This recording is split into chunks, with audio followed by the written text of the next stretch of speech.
Hello guys, how are you doing. जैसा कि हमने लास्ट एपिसोड में देखा था कि युहाओ को अब लिटिल स्नो गर्ल मिल चुकी थी, जिसके साथ वो काफ़ी ज़्यादा खुश भी हो गया था। और इसके अलावा लिटिल स्नो गर्ल ने मिलके उसके ग्रैंडपा को भी हरा दिया होता है। इसी के साथ इस एपिसोड की स्टार्ट होती है, जहाँ पर हमें देखने के लिए मिलता है कि युहाओ जो था वो अपने रूम के अंदर मौजूद होता है। तभी वांगडोंग वहाँ आ गया होता है और वो काफ़ी खुश नज़र आ रहा था। वो कहने लग जाता है कि युहाओ, मैंने अपनी फोर्थ सोल रिंग ढूंढ ली है। तभी यहाँ पर युहाओ उसे देख के कह रहा था कि अरे वाह, ये तो बहुत ही ज़्यादा अच्छी बात है। जिसके बाद हम देखते हैं कि दोनों ही यहाँ पर एक दूसरे के सामने आके खड़े हो गए थे। साथ ही वांगडोंग जो कि काफ़ी थका हुआ था, वो तुरंत ही टी निकाल कर पीने लग गया था। इसके अलावा वो कहता है कि खैर जो कुछ भी हो, मुझे तुम्हें काफ़ी कुछ बताना है। और इसके बाद तो वैसे भी तुम सन एंड मून एकेडमी के अंदर चले जाने वाले हो, मुझे इस चीज़ की थोड़ी फिक्र है। तभी हम देखते हैं कि युहाओ काफ़ी ज़्यादा खुश लग रहा था और कह रहा होता है कि अच्छा, वैसे मेरे पास एक सीक्रेट है जो कि मैं तुम्हें बताना चाहता हूँ। जिसके बाद हम देखते हैं कि वो यहाँ पर ये भी कहने लग गया था कि वैसे जब तुम कॉलेज से वापस आओगे तब तुम्हें बता दूंगा। हालांकि सुनने के बाद वांगडोंग को काफ़ी ज़्यादा गुस्सा भी आने लग गया था और वो बहुत ही गुस्से से अपने युहाओ की तरफ को देख रहा था। युहाओ भी इस चीज़ को भाप लेता है कि इसे गुस्सा आ रहा है, जिसके चलते वो कहता है कि अच्छा अच्छा ठीक है, तुम्हें इतना ज़्यादा गुस्सा होने की ज़रूरत नहीं है। अब देखो मैं तुम्हें क्या दिखाने वाला हूँ। और हम देखते हैं कि वो यहाँ पर तुरंत ही अपनी चुटकी बजाकर समन कर लेता है लिटिल स्नो गर्ल को, जो कि युहाओं के शोल्डर के पीछे आके छिप जाती और साथ ही काफ़ी प्यार से वांगडोंग को देखने लगी थी। तभी हम देखते हैं कि लिटिल स्नो गर्ल काफ़ी ज़्यादा क्यूट होती है। और ऐसा लड़कियों का नेचर तो होता ही, क्यूट चीज़ें देखने के बाद तो वो और भी ज़्यादा उसकी तरफ को अट्रैक्ट हो गई थी। और हम देखते हैं कि यहाँ पर लिटिल स्नो गर्ल भी जार के पास में जाके खड़ी हो जाती है। अब जैसे ही वो जार के पास खड़ी हो गई थी, तभी उसका साइज़ पता चल रहा था कि वो कितनी ज़्यादा टाइनी है। और साथ ही अब वांगडोंग तो उसे कुछ देर के लिए देखता ही रह जाता है, क्योंकि वो बहुत ही ज़्यादा प्यारी उसे नज़र आ रही थी। जिसके बाद हम देखते हैं कि लिटिल स्नो गर्ल थोड़ा घबरा रही होती है, लेकिन वांगडोंग उसे छेड़ने लग गया था, जिसके चलते वो यहाँ पे धीरे धीरे करके उसके साथ इन्वायरमेंट में कंफर्टेबल होने की कोशिश कर रही होती है। तभी हम देखते हैं कि वांगडोंग तुरंत ही अपने हाथों के अंदर ढेर सारी बटरफ्लाइज को समन कर लेता है, जिससे कि स्नो गर्ल को काफ़ी ज़्यादा शौक लगा। लेकिन धीरे धीरे करके वो उससे familiar हो गई और कुछ ही सेकंड्स के अंदर फिर वो उसे इंजॉय भी करने लग जाती है। साथ ही हम देखते हैं कि युहाओ भी कहने लग गया था कि अच्छा, वैसे मुझे ये बताओ, एक नया बंदा देखने के बाद तुम अपने फादर को भूल गई हो क्या? तुम्हें फादर नहीं चाहिए अब? ये सुनने के बाद तो वांगडोंग यहाँ पे एकदम से ही शौक हो गया था और कह रहा होता कि फादर, किस हिसाब से तुम इसके फादर हो गए हो? क्या तुम मुझे इसके बारे में बताओगे युहाओ? और बहुत ही ज़्यादा गुस्सा भी करने लग गया था। तभी हम देखते हैं कि युहाओ कह रहा था कि बस बस इतना ज़्यादा एक्साइटेड मत हो, मेरे ऊपर ब्लेम मत डालो। ऐसी भी काफ़ी सारी चीज़ें हैं जो कि वक्त आने पर मैं तुम्हें बता दूंगा। जिसके बाद यहाँ पर इन दोनों की सेटलमेंट हो ही जाती है। और हम देखते हैं कि वांगडोंग, युहाओ और साथ ही स्नो गर्ल, ये तीनों ही आपस में थोड़ा बहुत इंजॉय करने लग गए थे। हालांकि इसके बाद हमें थोड़े वक्त बाद का सीन दिखाया जाता है, जहां पर हम देखते हैं कि इस जगह के को डिसाइबल फिलहाल खड़े हुए थे, लेकिन दूसरी ओर यहाँ पर जो टियान थे वो इतने ज़्यादा गुस्से में आ चुके थे कि वो यहाँ पर अपनी प्रैक्टिस जारी कर रहे होते हैं, जिसके चलते डिसाइबल्स का बैलेंस बिगड़ रहा होता है। लगातार वो गुस्से से प्रैक्टिस पे प्रैक्टिस करे जा रहे थे। तभी वहाँ पर न्यू आ जाते हैं और वो कह रहे थे कि तुम अभी भी गुस्सा हो इस बात को लेके कि तुम उस लिटिल गर्ल और युहाव से हार गए। ये तो कोई इतनी ज़्यादा गुस्सा करने वाली बात है नहीं। जिसके बाद टियान कहते हैं कि ऐसा कुछ भी नहीं है। और रही बात गुस्से की, तो जब तक मैं अच्छा फील ना करने लग जाऊं तब तक तो मैं यहाँ पर प्रैक्टिस ज़रूर से ही करूँगा। तभी न्यू कहते हैं कि ठीक है, अगर तुम्हें ऐसा लगता है कि तुम्हें ऐसा अच्छा फील होगा तो फिर ठीक है, तुम ऐसे ही प्रैक्टिस करते रहो। लेकिन वाकई में तुम पावरफुल हो और तुम्हें इतना ज़्यादा खुद की एबिलिटी पर डाउट करने की ज़रूरत नहीं है। दूसरी ओर हमें वांगडोंग दिखाया जाता है, जो कि फ़िलहाल अभी उसके पास में आके खड़ा हो गया था और कह रहा होता है कि वैसे तुम्हारी जो सीक्रेट सोल है तुम्हारे फादर के द्वारा जो छोड़ी गई, मुझे लगता है कि तुम्हें उसका इस्तेमाल करना चाहिए। दोनों ही आपस में खड़े हुए बातें कर रहे थे। तभी हम देखते हैं कि यहाँ पर अपना युवाओं काफ़ी ज़्यादा इंजॉय कर रहा था और लिटिल स्नो गर्ल जो है वो तो हमेशा ही उसके शोल्डर से चिपकी रहती है और हमेशा ही उसके पास में भी रहा करती है। जिसके बाद यहाँ पर वांगडोंग कह रहा था कि देखो, हमारा सेक्ट जो है वो तुम्हारी हर तरीके से मदद करने वाला है, तो कभी भी खुद को अकेला ना समझना। हालांकि इसके बाद अब फाइनली वो दिन आ ही गया था जब इन लोगों को वापस से अपनी एकेडमी के लिए निकलना होता है। तभी हम देखते हैं कि यहाँ पर वांग अपने दोनों ही ग्रैंड पास के पास में खड़ा हुआ होता है। तभी उसके जो ग्रैंड पर टियान थे वो अपने पास में रखा हुआ एक पाउच निकालते हैं और कह रहे थे कि वांगडोंग, इसे अपने पास में रख लो। और हम देखते हैं कि वांगडोंग तुरंत ही उनसे गले मिलता है। जिसके बाद हमें देखने के लिए मिलता है कि वो वापस से एक बार फिर अपने सेकंड ग्रैंड पा से गले मिलता है। तो दोनों ही कह रहे थे कि कॉलेज में जाने के बाद अपना ध्यान रखना है ना, और हम लोग यहाँ पर तुम्हारा वेट भी करेंगे। जिसके बाद हम देखते हैं कि वांग दोंग काफ़ी भारी मन से आगे की तरफ को बढ़ रहा होता है, लेकिन उसका मन काफ़ी ख़राब हो गया था, जिसके चलते हम देखते हैं कि यू हाओ के पास आने के बाद वो तुरंत ही वहाँ से भागता हुआ चला जाता है। अब था तो एक लड़की का ही दिल, जिसके चलते अपने ग्रैंडपा से दूर जाने पे बुरा तो लग ही रहा होता है।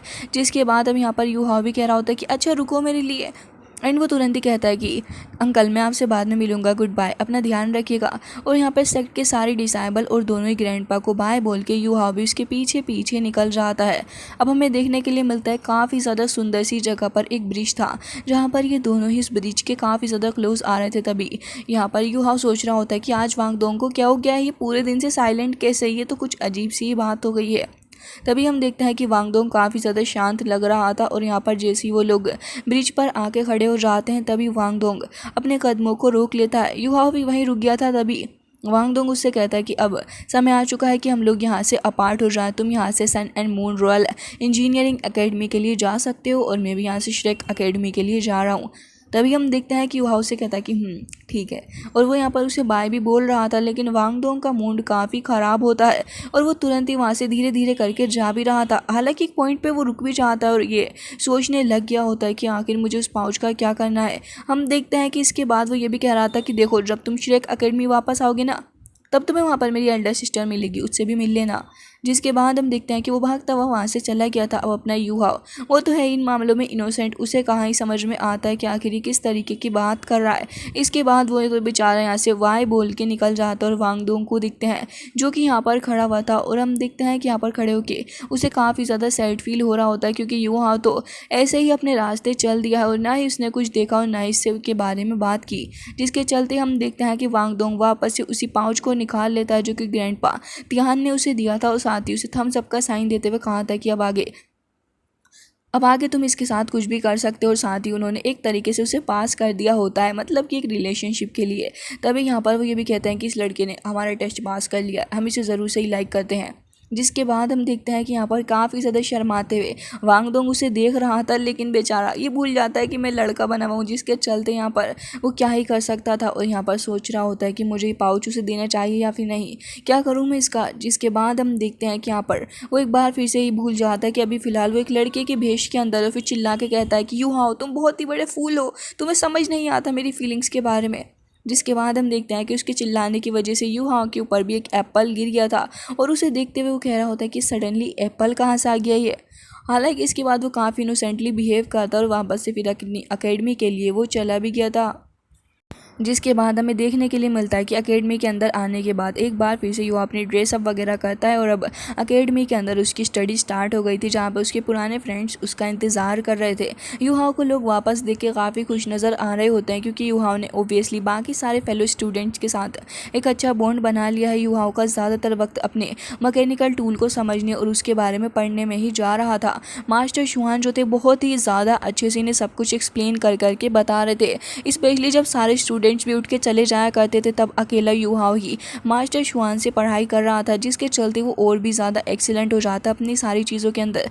काइटो भी उसकी मदद करता रहता था और वक्त वक्त पे उसके साथ में विजिट करने के लिए भी आ रहा था, लेकिन यू हाओ की दिन रात सुबह शाम हर वक्त बस उसका टूल बनाने में, उसे डेवलप करने में ही निकल रहा होता है। ऐसे ही करते हुए काफ़ी वक्त निकल जाता है, जहाँ पर यू हाओ का सारा ही फोकस उसकी स्टडी पर था। इवन कभी कभी तो स्टूडेंट्स मिस कर दिया करते थे अपनी स्टडी को, लेकिन यू हाओ ने एक भी दिन बर्बाद नहीं जाने दिया। साथ ही वो हर वक्त बस स्टडी करता। इवन मास्टर शुआन को भी उसकी फिक्र होती, वो जब भी यहाँ आकर देखते तो सिर्फ यू हाओ ही बैठा हुआ स्टडी कर रहा होता, जिसके चलते उन्हें यू हाओ के ऊपर थोड़ा तरस भी आता कि आखिर ये लड़का कितनी ज़्यादा मेहनत कर रहा है। हालांकि वो उसके ऊपर प्राउड भी फील करते। बाकी सारे स्टूडेंट जहाँ पर अपने एक्सपेरिमेंट्स के अंदर फेल हो रहे थे, वहाँ यू हाओ बहुत ही अच्छा कर रहा होता है, और साथ ही वो अपने पूरे के पूरे टूल वगैरह बनाने की प्रोसेस के ऊपर पूरे तरीके से डेडिकेटेड था, जिसके चलते मास्टर शुआन उससे काफ़ी इंप्रेस हो जाते हैं और पर्सनली उसे ज़्यादा गाइड भी कर रहे थे। हालांकि बाकी सारे स्टूडेंट्स अपने यू हाउ से नोट्स वगैरह लेते, क्योंकि वो ज़्यादातर क्लास मिस कर दिया करते थे, लेकिन यू हाउ हर एक चीज़ की पूरी खबर रखता था।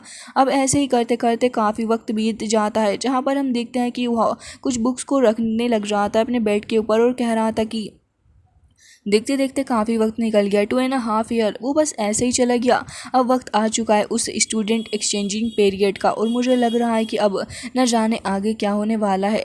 हालांकि इसी के साथ जब यहाँ पर युवा अपनी ड्रेस को देख रहा था तो फिर उसे अपनी शेख अकेडमी की भी याद आ जाती और वो विंडो से खड़े होकर यही कह रहा था कि मैं बहुत ही जल्दी वापस भी आ रहा हूँ।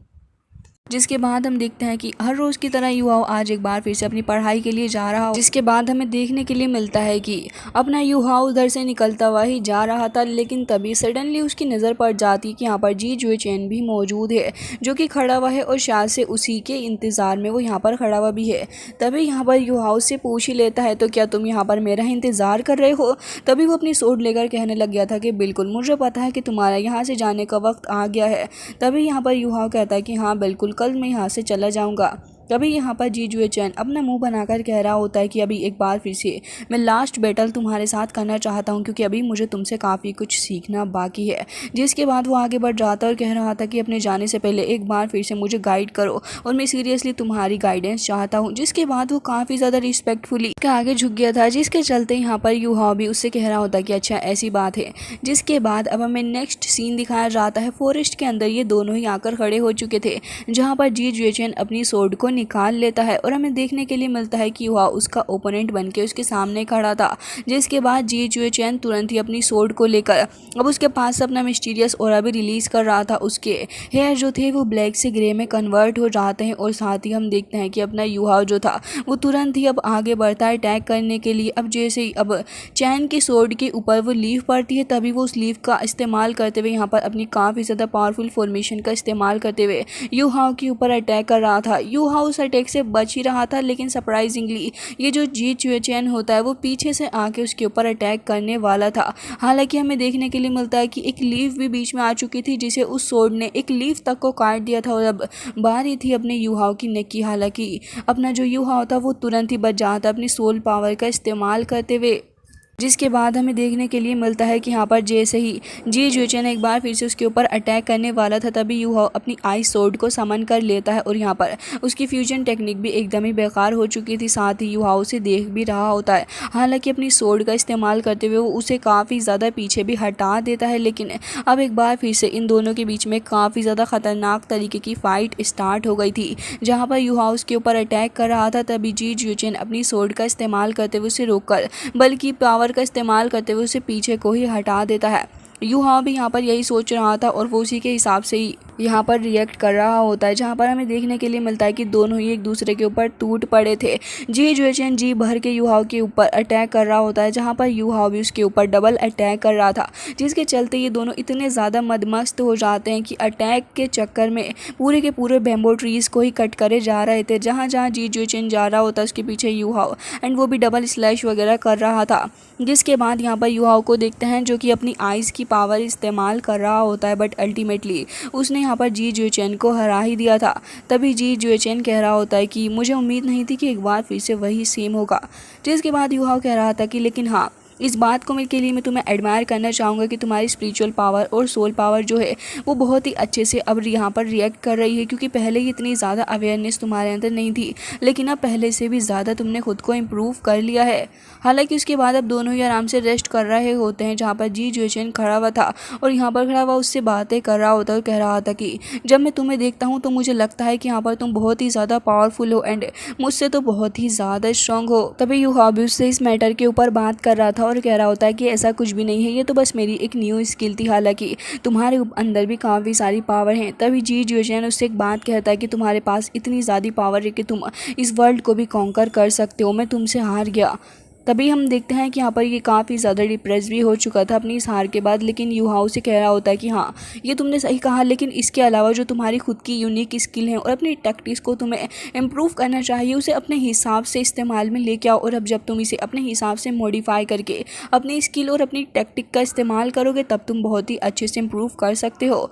जिसके बाद यहाँ पर जी जुए चैन कह रहा होता है कि हाँ बिल्कुल तुमने सही कहा, लेकिन तुम्हारे और मेरे बीच में ये जो गैप है वो बहुत ही ज़्यादा है, लेकिन हाँ फ्यूचर के अंदर भी मैं तुम्हारे साथ में फ़ाइट करने के लिए लुक फॉरवर्ड करता रहूँगा और मैं वेट करूँगा तुम्हारी शेख अकेडमी में जाने के बाद भी तुमसे फ़ाइट कर सकूँ।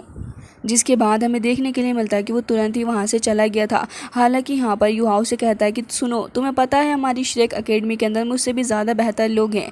तभी वो यहाँ पे कह रहा होता है कि अच्छा ये बात है, लेकिन फिर भी मुझे कम्पीट तो तुम्हारे साथ में ही करना है। ये कहते साथ ही वो तुरंत ही वहाँ से चला गया था। हालांकि इसके बाद युहाओ खड़ा हुआ होता है, लेकिन तभी उसे रियलाइज़ होता है कि उसने बहुत ही बड़ी मिस्टेक कर दी। वो कहता है कि ओ नो, आखिर मैंने कैसे कर दिया। मैंने मास्टर शुआन को कहा था मेरा इंतज़ार करने के लिए, वो इंतज़ार कर रहे होंगे। और इसके बाद ये हमें देखने के लिए मिलता है कि वो तुरंत ही वहाँ पर मास्टर शुआन के पास में आ गया था, जहाँ पर आने के बाद वो उन्हें अपने रिसर्च पेपर्स दिखा रहा होता है, जिसको देखने के बाद वो काफ़ी खुश होते हैं और कह रहे थे कि युहाओ, तुम्हारी टेक्निक और तुम्हारी रिसर्च हमेशा ही उम्दा होती है, मुझे काफ़ी पसंद भी आती हैं तुम्हारी सारी की सारी रिसर्चेस वगैरह। जिसके बाद हमें देखने के लिए मिलता है कि वो ये भी कह रहे थे कि बहुत ही अच्छा, लेकिन मुझे लग रहा है कि कल वो डील ख़त्म होने वाली है जो कि Shrek academy and sun and moon royal academy के बीच में हुई थी, जिसकी वजह से वो थोड़े उदास भी नज़र आ रहे होते हैं और कह रहे थे कि अफसोस ये एक्सचेंज पीरियड कल ख़त्म हो जाएगा। हालांकि युवाओं को उनके साथ में थोड़ा बुरा भी लग रहा होता है, क्योंकि वो भी एज अ स्टूडेंट उनसे थोड़ा कनेक्ट करने लगा है और यहाँ पर वो भी थोड़े परेशान लग रहे होते हैं इस बात से। युवाओं तुरंत ही उनके पास में आ गया था और कह रहा होता है कि टीचर शुए, मैं हमेशा से ही आपका स्टूडेंट बनना चाहता हूँ और आगे भी आपका स्टूडेंट बनना ही प्रेफर करूँगा। अगर पॉसिबल हो तो मैं चाहता हूँ कि मैं आगे भी अपनी लर्निंग आपसे ही कंटिन्यू रखूँ। जिसके बाद मैं बस यही जानना चाहता हूँ कि आपकी इसके बारे में क्या इच्छा है। तभी हम देखते हैं कि मास्टर शुआन कह रहे थे कि अच्छा, तो तुम अभी भी ये चाहते हो कि मैं थैंक्स सेक्ट को ज्वाइन कर लूँ। मुझे लगता है कि तुम कुछ ज़्यादा ही सोच रहे हो इसके बारे में। हालांकि यहाँ पर युहाओ कह रहा था कि मैं एक ना एक दिन आपका माइंड ज़रूर से ही चेंज करके रहूँगा इस बारे में, और वैसे भी कुछ मंथ बाद मैंने इतना ज़्यादा हार्डवर्क किया है कि आप ज़रूर से ही मेरे रिज़ल्ट को देखकर इम्प्रेस हो जाएंगे, और उसके बाद मैं एक बार फिर से आपसे यही कहूँगा कि आप प्लीज़ हमारे साथ आएँ। युहाओ की बातें तो उन्हें काफ़ी ज़्यादा पसंद आ रही थी, लेकिन तभी वो कहता है कि मैं अपनी मेंटल स्ट्रेंथ का इस्तेमाल करके आपको एक हायर लेवल की चीज़ दिखाना चाहता हूँ, एक प्रोजेक्ट जो कि मैंने तैयार किया है। और हमें देखने के लिए मिलता है कि मास्टर अपने माइंड में टेलीपैथी के थ्रू ही से कह रहे थे कि मुझे पता है कि तुम एक बहुत ही अच्छे और काबिल स्टूडेंट हो, और मैं तुम्हारे ऊपर इतना ट्रस्ट तो कर ही सकता हूँ कि मैं तुम्हारे साथ में इस माइंड रिसर्च पे चलूँ। जिसके बाद वो ये भी कह रहे थे कि तुम्हारे कैरेक्टर स्टिक्स से मैं हमेशा से ही फैमिलियर रहा हूँ, और रही बात तुम्हारी मेंटल एबिलिटी की तो तुम इसका इस्तेमाल कर सकते हो। तभी हम देखते हैं कि वो भी कह रहा था कि टीचर शुए, आपका बहुत बहुत शुक्रिया मेरे ऊपर ट्रस्ट करने के लिए, और मैं एज ए स्टूडेंट आपके ट्रस्ट को कभी भी बिट्रे नहीं करूँगा। और हमें देखने के लिए मिलता है कि यहाँ पर मास्टर उसकी मेंटल एबिलिटी के अंदर इस्तेमाल होते होते आ चुके थे उसके सी ऑफ कॉन्शियसनेस के अंदर, जहाँ पर ढेर सारे टूल्स वगैरह मौजूद थे। और तभी यहाँ पर उन्हें देखने के लिए मिलता है एक बहुत ही ज़्यादा ख़तरनाक लेवल का सोल गाइड, जिसे देखने के बाद तो वो कुछ देर के लिए उसे देखते ही रह जाते हैं, क्योंकि अब धीरे धीरे करके जब वो उनके सामने अपीयर हो रहा था तो उन्हें खुद भी विश्वास नहीं हो रहा होता कि आखिर वो अपने सामने आखिर किस तरीके की चीज़ को देख रहे हैं। इसके बाद हमें देखने के लिए मिलता है कि सोल टूल के अंदर से कुछ टूल्स वगैरह नीचे निकल के गिर रहे होते हैं, और तभी वो कह रहे थे कि लेवल 8 या फिर लेवल 9 का सोल गाइड आखिर ही क्या है। जिसके बाद वो घबरा के खुद भी पीछे हट जाते हैं, कह रहे थे कि नहीं, ये नहीं हो सकता, ये इम्पॉसिबल है। उन्हें विश्वास ही नहीं हो रहा होता कि अपनी आंखों के सामने वो एक इतने ज़्यादा खतरनाक लेवल का सोल गाइड देख पा रहे हैं, और वो यही कह रहे होते हैं कि आखिर ये कैसे पॉसिबल हो सकता है, ये तो बहुत ही ज़्यादा खतरनाक तरीके का सोल गाइड है, मुझे तो विश्वास नहीं हो रहा है कि तुमने इसको बना लिया, मैं अपनी आंखों पर विश्वास ही नहीं कर पा रहा। बाद यहाँ पर वो युहाओ से कह रहे होते हैं कि युहाओ आखिर ये है क्या। वो इतने ज़्यादा शौक हो चुके थे उसे देखने के बाद, और साथ ही युहाओ से कह रहे होते हैं कि युहाओ मुझे अभी तक विश्वास नहीं हो रहा इस चीज़ को देखने के बाद। साथ ही यहाँ पर ये भी कहने लग जाते हैं कि ये सच में, क्या सच में युहाओ ये तुमने ही बनाया है, मुझे विश्वास क्यों नहीं हो पा रहा है सारी की सारी चीज़ों के ऊपर। तभी युहाओ कह रहा था कि आखिर मुझे नहीं पता कि आखिर आप इतना ज़्यादा शौक क्यों हो रहे हैं, वैसे भी वो अभी तक कंप्लीट नहीं हुआ, और ये जो सोल गाइड है वो अबव 7 लेवल का है, लेकिन इसके बावजूद भी इसकी कोई सोल वगैरह नहीं है। जिसके चलते मास्टर उसकी तरफ को देखने लग जाते हैं और कह रहे थे कि तुम कितने ज़्यादा इनोसेंट हो युहाओ, शायद तुम्हें इसके बारे में नहीं पता है, लेकिन ये जो तुमने बना दिया है इसके अंदर इसकी खुद की सोल होगी, क्योंकि अबव 6 लेवल का है, जिसके चलते यहाँ पर इसकी पावर थोड़ी ज़्यादा होगी। अब युहाओ यहाँ पर खुद से भी सोचने लग गया होता है कि अनफॉर्चुनेटली मेरी ये जो आई है उसकी पावर के अंदर आने के बाद शायद टीचर शुए ने ये नोटिस नहीं किया कि अभी ये इनकम्प्लीट है, बल्कि पूरे तरीके से कंप्लीट भी नहीं हुआ, जिसके बाद उसकी इतनी ज़्यादा तारीफ भी कर रहे हैं। हालांकि हमें यह भी देखने के लिए मिलता है कि युहाओ कह रहा होता है कि जब तक मेरी सोल पावर 70 तक रीच नहीं कर जाती या फिर इससे ज़्यादा नहीं बढ़ सकती, मैं इसके इंस्क्रिप्शन को पूरे तरीके से कंप्लीट नहीं कर पाऊंगा। जिसके बाद हम देखते हैं कि वो यहाँ पर इस एरे को कर रहा था, तभी मास्टर श्वान कह रहे होते हैं कि मैं अभी तक अंडरस्टैंड नहीं कर पा रहा कि तुम इतने ज़्यादा ख़तरनाक लेवल के जीनियस हो कैसे सकते हो, और अगर तुम जीनियस हो भी तो सिर्फ एक लेवल 7 के सोल इंजीनियर हो तुम, और कैसे तुमने इस तरीके की इस खतरनाक चीज़ को डेवलप कर लिया है। तभी हम देखते हैं कि युहाओ कह रहा था कि ये तो बस आपको लगता है, लेकिन अगर आप हमारी टैंक सेक्ट के अंदर जाएंगे तब आपको मेरे जैसे और भी ढेर सारे लोग देखने के लिए मिलेंगे। हालांकि ये जो मैंने देखा है और ये जो कुछ भी मैंने डेवलप किया वो सब कुछ टैंक सेक्ट के हिडन वेपन और उनकी रिसर्चों का आधार है जो कि मैंने कंप्लीट किया है। साथ ही हमें देखने के लिए मिलता है कि युहाओ के 2 अलग अलग वेपन भी यहाँ पर थे, जो कि युहाओ बताता है कि उसने कंबाइन करके एक अलग वेपन बना दिया है। जिसके बाद वो कह रहा था कि मुझे विश्वास है कि एक दिन मैं ये सारे रिसर्चेस वगैरह का इस्तेमाल करते हुए बहुत ही ज़्यादा खतरनाक लेवल की कुछ मिरेकल्स भी कर दूंगा। साथ ही हम देखते हैं कि श्वान कह रहे होते हैं कि मुझे मानना पड़ेगा कि तुम वाकई में बहुत ही बड़े सरप्राइज़ मुझे दे रहे हो। अब वो यहाँ पे थोड़ी सोच में भी पड़ चुके थे और युहाओ सोच रहा होता है कि आखिर इन्हें किस तरीके से टैंक सेक्ट में चलने के लिए मनाया जाए। हालांकि सोचने समझने के बाद वो कह रहे होते हैं कि देखो मैं अभी भी तुम्हें प्रॉमिस नहीं कर सकता इस सारी चीज़ के लिए। तभी यहाँ पर वो कह रहे होते हैं कि फ़िलहाल तो ये जो तुमने बनाया है इसकी अगर कॉपी तुम मुझे दे सको तो फिर बहुत ही ज़्यादा अच्छा रहेगा, और फ्यूचर के अंदर मैं अपनी कुछ रिसर्चेज़ के साथ में तुम्हारे साथ ट्रेड भी करूँगा।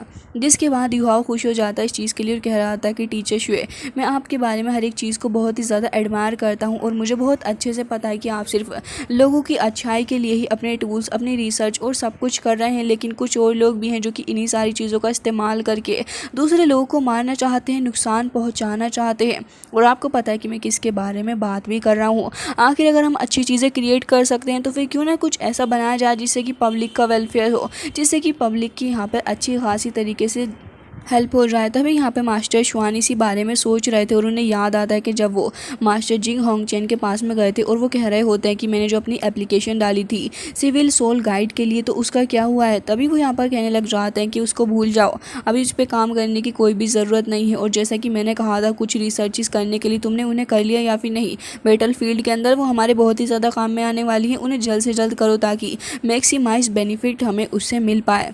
जिसके बाद यहाँ पे मास्टर को बहुत ही ज़्यादा गुस्सा आ रहा था जिंग होंगचेन के ऊपर कि आखिर ये हमेशा इस तरीके की सोच ही क्यों रखते हैं, लेकिन अब वो कर भी क्या सकते थे। प्रेजेंट के अंदर वो यही कह रहे होते हैं कि देखो फिलहाल मैं इस बारे में कुछ भी नहीं कहना चाहूँगा, और रही बात इस टैंक सेक्ट को ज्वाइन करने की तो मैं अभी भी इसके बारे में कुछ नहीं कह सकता तुमसे। तभी हम देखते हैं कि युहाओ कह रहा होता है कि अच्छा आप परेशान हैं, मैं आपसे वादा करता हूँ कि हमारे शक के अंदर ऐसा कुछ भी नहीं होगा जिन सारी चीज़ों को लेके आप सोच रहे हैं। लेकिन तभी यहाँ पर वो ये भी कहने लग रहा था कि छोड़िए ना, खैर जो भी हो मुझे आपका फ़ैसला मंजूर होगा, लेकिन अभी भी कुछ और रिसर्चेस वगैरह बाकी है मेरे एरे को लेके, तो अभी तो मुझे वो भी कंप्लीट करनी है। साथ ही हम देखते हैं कि वो कह रहा होता है कि प्लीज़ जल्दी आइएगा, हमारा टैंक सेक्ट हमेशा ही आपका वेलकम करेगा और हम लोग और हम जैसे और भी काफ़ी सारे ब्रिलियंट डिसाइबल आपका इंतज़ार कर रहे हैं। जिसके कहते साथ ही यहाँ पर ये सीन कट हो गया था और दूसरी साइड हमें जिंग होंगचेन को दिखाया जाता है, क्योंकि अपने खास बंदे से कह रहे होते हैं कि मेपल सिटी के अंदर कल हमारी वापस से एक्सचेंज सेरेमनी होगी, इसे अच्छे से मैनेज करो क्योंकि मैं नहीं चाहता कि उसके अंदर कुछ भी गलत हो। साथ ही यहाँ पर वो जो बंदा था वो कह रहा होता है कि जी आपने जैसा हमें करने के लिए किया था वो हमने कर दिया है। तभी वो कहते हैं कि बिल्कुल एक्सचेंज सेरेमनी के दौरान जो कुछ भी होगा उससे हमारा और हमारे सन एंड मून एम्पायर के लोगों का कुछ भी लेना देना नहीं है। और ये कहते साथ ही वो काफ़ी ईविल स्माइल भी करने लग गए थे। हालांकि इसी के साथ गाइस आप लोग समझ ही चुके होंगे कि अगर ये इस तरीके से स्माइल कर रहे हैं तो ज़रूर से इनकी कुछ ना कुछ बुरी इंटेंशन ज़रूर है। वो तो हमें आने वाले एपिसोड में ही पता चल जाएगा कि आखिर इन्होंने क्या सोच के रखा हुआ है। लेकिन इसके साथ गाइस हम ये एपिसोड करते हैं एंड आई रियली होप कि आपको पसंद आया होगा, और अगर अच्छा लग रहा है तो प्लीज़ हमारे चैनल को सब्सक्राइब कर दीजिए।